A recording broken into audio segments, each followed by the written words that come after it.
keçir. Yəni niyə keçirmən uşağı? Nəyə görə? Mən uşağımı qoymuşam ki, ciyərə dolma verəsiniz. Mən nə dedim?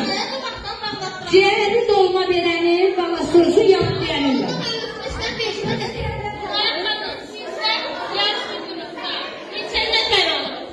Uşaq sayı 15'ten yukarı olabilir. Niye grupta 22-25 valideyn var? Belki size icazə vereyim. Cevabınız yoktu mənə. İmar xanım, cevabınız yoktu. Yemək tutarınız yoktu. Bakın grup yaratıldı.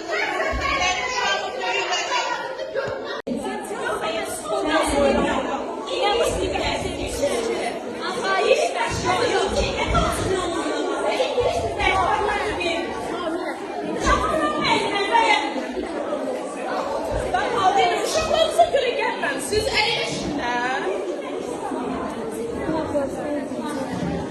Bu da taxta yeri. Mən havaydım qafanızı verirəm, o pulu sorulsa.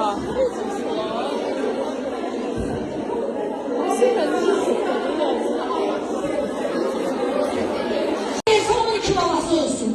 Eğer kıran da sen de dünyalı.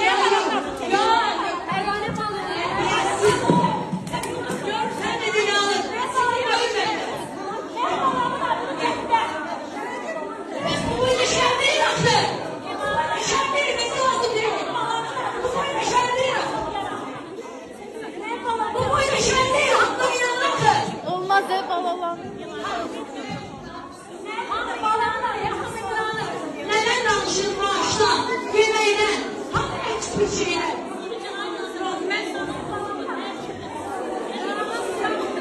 Ben valideynlerin adaletine güvenirim, insanlıklarına güvenirim. Ben sözümü de dedim.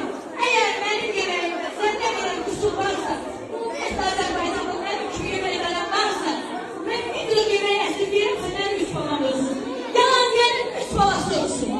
Çünkü ben, yok. Bana yandırıyor. Çünkü bana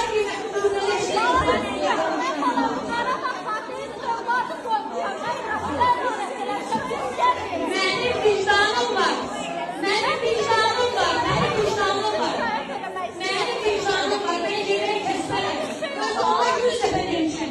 Yemeği kesmekle hiç de olmaz. Yemeği kesmek olmaz.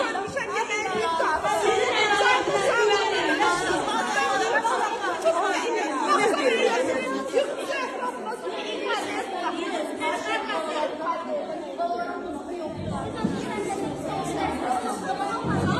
Öyle bir yalanlar değil ki. Öyle bir söz değil ki. Değil ki buradan kimsin maaşı göresin. Ne danışırsın? Size yemeği haramladı. Yemeği bu baksa ben bu gelirlerine bu yemekleri görmüş size.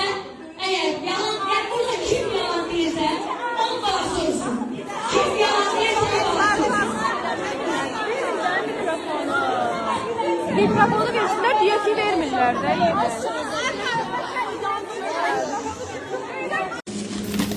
Kartof fri. Bu nədir? Mən tuta bilmirəm ki, bu nədir? Baxın. Nədir burada? Buzlanmış banandır. Nədir bu? Tuta bilmirəm. Kartoşka püre.